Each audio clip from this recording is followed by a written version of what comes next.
प्रकार की घटना घटी होगी। तो इसलिए पृथ्वी में हमेशा किसी न किसी प्रकार का परिवर्तन होता रहता है।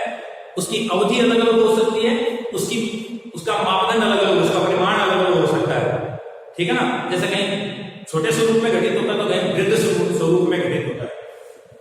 इसमें नियमों एवं पृथ्वी पर निवास करने वाले जीवों, पृथ्वी पर निवास करने वाले जीवों, यहां जीवों का तात्पर्य है कि मानव और मानव के साथ अन्य जीव, मानव और मानव के साथ अन्य जीव जिनका संबंध मानव से होता है, यानी मानव उनका किसी न किसी प्रकार में उपयोग करता है, उन सभी जीवों के पारस्परिक संबंधों का अध्ययन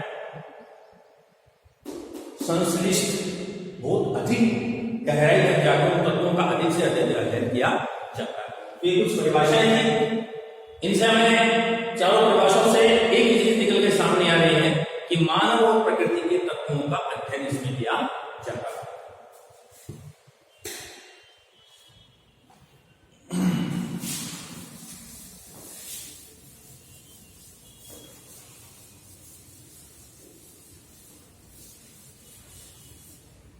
अब इसमें आते हैं कि मानव की प्रकृति, मानव भूगोल की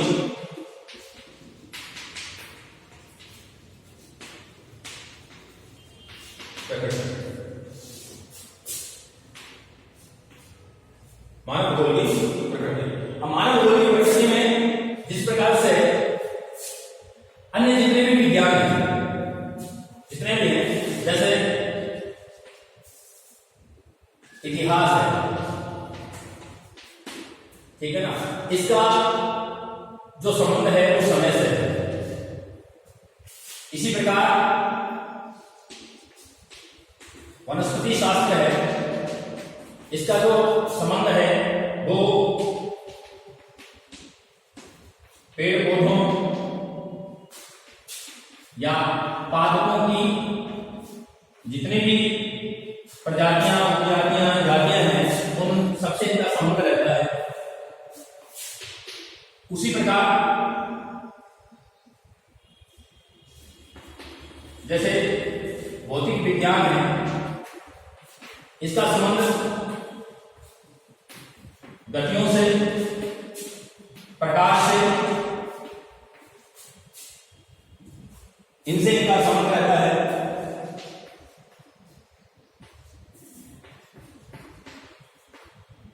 रसायन विज्ञान जो है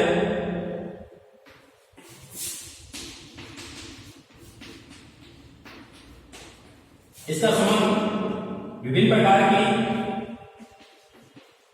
जल के साथ विभिन्न तत्वों की क्रियाओं का अध्ययन किया जाता है।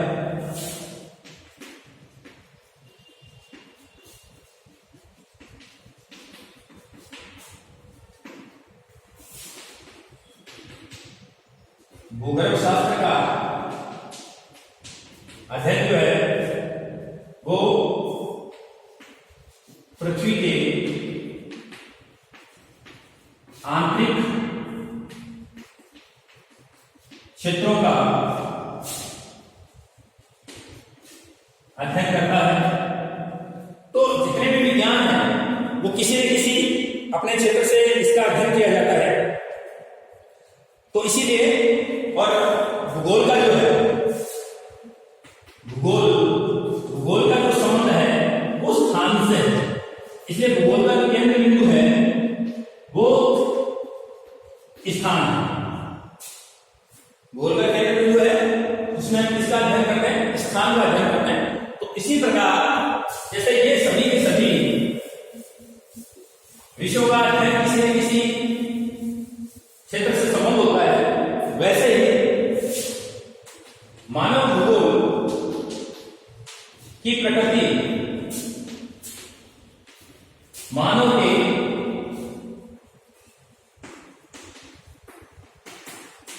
क्रियाकलापों से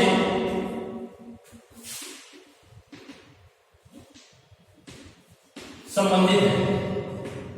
क्रियाकलापों से संबंधित है, इसका मतलब है कि मानव भूगोल की प्रकृति के अंदर मानव की क्रियाकलापों को शामिल किया जाता है। तो मानव भूगोल का जो केंद्र बिंदु होगा वो मानव की क्रियाएं हैं। मानव की क्रियाएं हुई। ये मानव भूगोल की प्रकृति के अंतर्गत आता है कि मानव भूगोल की प्रकृति कैसी है कि मानवीय जो गतिविधियां होती है, मानव के जो क्रियाकलाप होते हैं, उनको इसमें महत्व दिया था। और ये क्रियाकलाप कहाँ संपादित होते हैं? प्राकृतिक क्षेत्र के अंतर्गत रहकर स्थापित होते हैं। प्रकृति में रहकर ही इन क्रियाओं को संचालित कर सकते हैं। इसके साथ ही मानव भूगोल के अंतर्गत मानव एवं प्रकृति के समायोजन का अध्ययन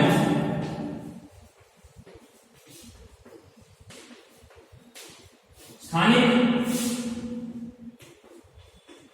क्षेत्र के आधार पर करते हैं।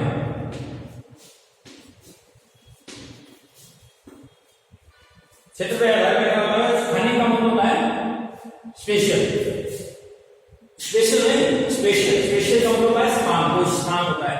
तो स्थानिक क्षेत्र का आधार पर कोई भी कोई क्षेत्र होता है जहां मानव निवास करता है, और क्षेत्र का निश्चित रूप से वो प्रकृति के संदर्भ में, तो मानव कहाँ निवास कर रहा है, किस क्षेत्र में निवास कर रहा है, वहां की जो जलवायुगत व्यवस्थाएं हैं, वहां का जो प्राकृतिक स्वरूप है, वो मानव के क्षेत्र को प्रभावित, मानव की जो खान पान है, रहन सहन है, वेशभूषा है, बोली है, भाषा है, समाज है, उन सबको ये प्रभावित करता है। तो इसलिए मानव भूगोल के अंदर मानव और प्रकृति के समायोजन का अध्ययन करना और स्थानिक क्षेत्र के अंतर्गत किया जाता है। तो यह मानव भूगोल की प्रकृति के अंतर्गत आता है।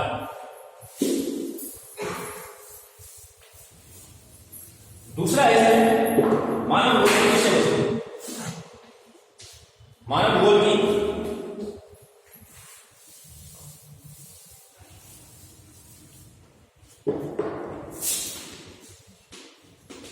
विषय वस्तु। मानव भूगोल की विषय वस्तु को कई भागों में हम विभाजित करके देख सकते हैं। मुख्य रूप से इसके 6 भाग दिए गए हैं।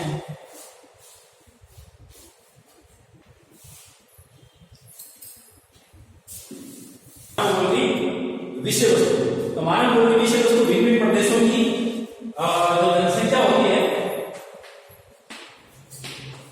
उसका अध्ययन करते हैं। इसके अलावा उस क्षेत्र के प्राकृतिक जो संसाधन हैं उनका अध्ययन करते हैं। इसके अलावा विभिन्न प्रकार के सांस्कृतिक उद्देश्य हैं,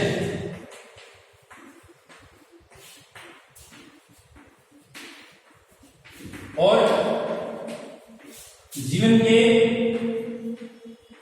स्वरूप का अध्ययन करते हैं। इसमें सांस्कृतिक उद्देश्य और जीवन के स्वरूप का इसमें अध्ययन करते हैं, और पारस्परिक संबंधों का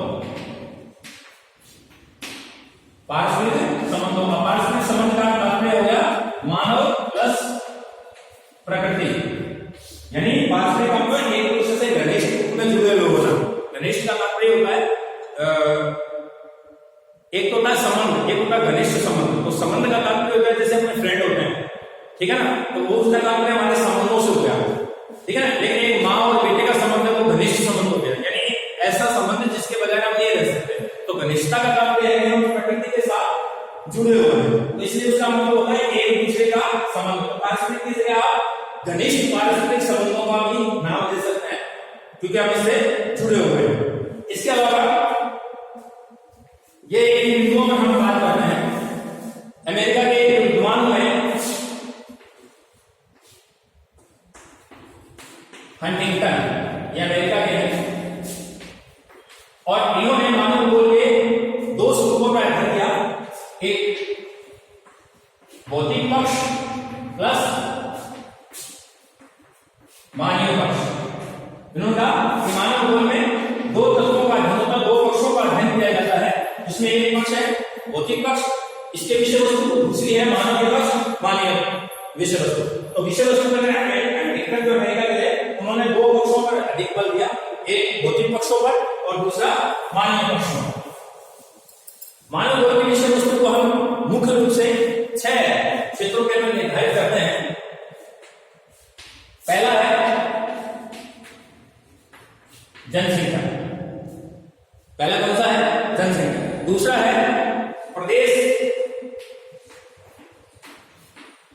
में पाए जाने वाले प्राकृतिक तत्व, प्रदेश में पाए जाने वाले प्राकृतिक तत्व। तीसरा जो है वो है सांस्कृतिक वातावरण।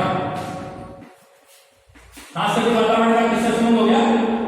मानव से। और प्राकृतिक तत्वों का संबंध किससे हो गया? प्रकृति से।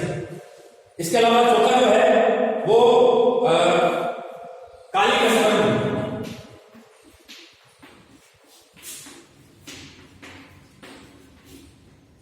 कालिक अनुक्रम, कालिक अनुक्रम का मतलब काल का समय समय अनुक्रम, यानी समय के अनुसार जो परिवर्तन हुए हैं उन सबका मानव गोल के विकास में कौन कौन से समय पहले कैसा था, बाद में कैसा हुआ, वर्तमान में कैसा है, तो उसका अध्ययन करना है। उसका जो पक्ष आता है उसको कहते हैं कालिक अनुक्रमण। और निश्चित आता है नियोजन एवं प्रादेशिक प्रबंध। नियोजन एवं प्रादेशिक प्रबंध बोलो या संगठन बोलो। इसके बाद अन्य प्रदेशों के साथ संबंध। अन्य प्रदेशों के साथ अन्य प्रदेश का जो संबंध होता है इसको हम एक नई विचारधारा के नाम से जानते हैं, जिसको बोलते हैं इंटरडिसिप्लिनरी सब्जेक्ट। इंटरडिसिप्लिनरी सब्जेक्ट है अंतरानुशासनात्मक विज्ञान। तो गोल जो है वो अंतरानुशासन विज्ञान है, जिसका अन्य विज्ञानों से क्या होता है? संबंध होता है। तो ये जो आज के हमने बिंदु पढ़े हैं इनको आप दिमाग में पढ़िए, और जहां पे आपको समझ में नहीं आता उसको नोट करके जब भी आपसे क्वेरी मांगी जाती है उस समय आप मेरे को बता सकते हैं। जैसे आपसे फोन में बात करेंगे तो जो चीज आपके समझ में नहीं है उसको आप लिख लो, और लिखने के बाद में आप बताइए कि सर ये मैंने को, उसको हम नेक्स्ट क्लास में भी थोड़ा डिस्कस करेंगे। और इन बिंदुओं पर हम आगे जो हमारी क्लास आएगी उस क्लास पर इसका जो विस्तार से अध्ययन करेंगे। Thank you.